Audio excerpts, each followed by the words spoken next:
Comecei a pensar que Ti Xin Fu tinha de certo uma vasta família, netos, bisnetos, tenros, que, despojados da herança que eu comia farta em pratos de Sèvres, numa pompa de sultão perdulário, iam atravessando na China todos os infernos tradicionais da miséria humana. Os dias sem arroz, o corpo sem agasalho, a esmola recusada, a rua lamacenta por morada. Compreendi então por que me perseguia a figura obesa do velho letrado. Depois da vinheta, eu comento com vocês o trecho desse livro, O Mandarim, do escritor Eça de Queiroz. Até já.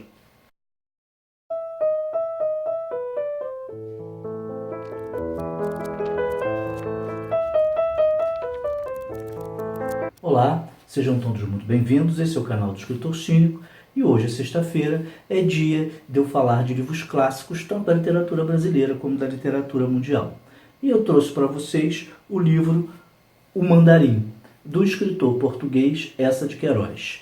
Esse livro eu considero um clássico, eu gosto dele, mas quando ele foi lançado, ele foi considerado um livro menor na obra de Eça de Queiroz. Foi muito criticado, até porque Eça de Queiroz seguia a tendência da época, que era o naturalismo. Esse livro vai mais para o fantástico. E é um livro também sobre uma questão moral, como o Primo Basílio, mas de uma outra forma. Ele coloca isso aqui de uma forma, um viés mais fantástico, mais alegórico. E isso não foi muito aceito na época pelos intelectuais de então. Antes de comentar sobre o livro Mandarim, vamos falar um pouquinho de Eça de Queiroz. Ele nasce no dia 25 de novembro de 1845, na cidade de Póvoa de Varzim, em Portugal. E vai falecer no dia 16 de agosto de 1900, na França, ou seja, ele viveu 54 anos. Ele foi bacharel, jornalista e diplomata, e escritor também. Entre as suas obras, que eu já li inclusive, está o Primo Basílio, que é considerada a sua obra-prima. Tem também Cidade e as Serras e a Relíquia, que é cômica, mas é muito engraçada. Existem várias resenhas sobre esse livro aqui no YouTube que eu já vi. Eça, como eu falei, foi um escritor português de cunho naturalista. Ou seja, eu já cheguei a conversar com vocês sobre o naturalismo e o realismo. O naturalismo coloca as coisas de uma forma crua, e o realismo retrata, como o próprio nome já diz, a realidade também de uma forma dura.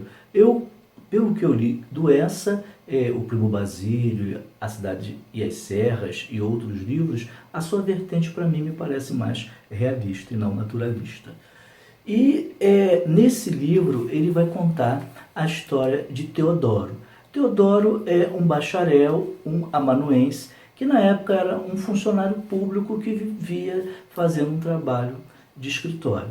Ele mora numa pensão em Lisboa e ele é altamente insatisfeito pelo pequeno salário que ele ganha, porque ele é uma pessoa que quer ter os prazeres da vida, comer uma boa comida, ter lindas mulheres, poder estar em boas festas, morar em casas suntuosas.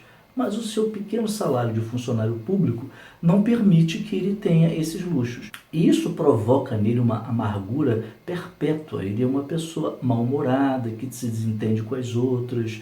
No trabalho também, justamente por achar que não se encontra em um lugar que ele merecia. Está sendo subaproveitado pela vida, vamos dizer assim. Um dia, passeando por uma feira chamada a Feira da Ladra, ele encontra um livro num sebo antigo. E esse livro conta a lenda do mandarim. Qual seria essa lenda? Se em uma determinada hora, de um determinado dia, você dissesse umas palavras e tocasse uma sineta, você mataria um mandarim nos confins da China. Em troca, você receberia uma vultuosa quantia. Ele leva esse livro para casa, porque a sua ambição é grande, apesar do narrador não falar isso, isso fica implícito, e ele então deixa assim jogado. Os dias se sucedem, mas aquela ideia vai crescendo na sua mente. E até que um dia, quando ele se aborrece daquela vida cheia de limitações, ele pega aquele livro numa determinada hora e fala as palavras, faz esse pacto com o diabo que aparece para ele e toca a sineta. Quando ele toca a sineta, acontece a morte do mandarim, mas ele não sabe porque isso acontece nos confins da China e ele está em Lisboa. Tempos depois, aparece uma carta para ele, cheia de apólice e tudo, dando um tabelião, né, uma comunicação, justificando que ele agora é um homem rico, que um mandarim deixou toda a fortuna para ele. É uma alegria só, porque aí ele começa a gastar o dinheiro, sair daquela pensão que ele achava horrorosa e encontrar outras pessoas. Ele tem um fraco muito grande por mulheres. Então ele vai e se apaixona pela Cândida, que depois acaba trocando ele por outro homem, mas ele tem altos jantares, sofisticadíssimos, bebendo champanhe, tudo do bom e do melhor. Mas aí começa então a surgir a figura para ele do mandarim, o fantasma do mandarim. Então, todo aquele senso moral, e aí agora eu paro de contar a história, porque tem mais ainda, vai ter toda a luta daqui para frente moral na mente dele. Afinal, vale a pena você ficar rico matando uma outra pessoa? Moralmente isso é correto? O Teodoro não era religioso, mas ele orava. E ele também tinha medo de Deus e do diabo. Então essa questão religiosa também é colocada na história. Dizem que ele fez esse livro, pelo que eu li, baseado numa premissa que existia na época, que as pessoas teriam que responder, as pessoas do meio intelectual. É justo você ficar rico assassinando um mandarim nos confins da China?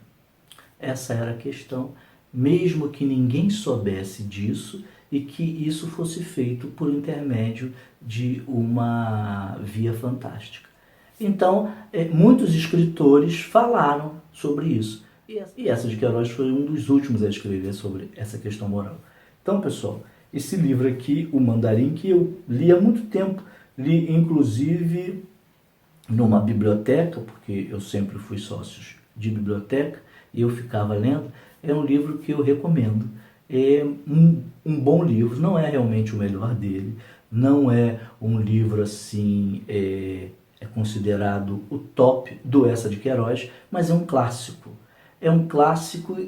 Por que ele se tornou um clássico? Porque com o passar dos anos ele foi ganhando mais notoriedade, né? Aquele movimento que era tão forte, que era o realismo, naturalismo, e que criticou esse fantástico do Essa de Queiroz, né? Passou, nós chegamos ao realismo mágico, que também já passou, e que esse livro pode ser enquadrado e pode ser um dos seus representantes.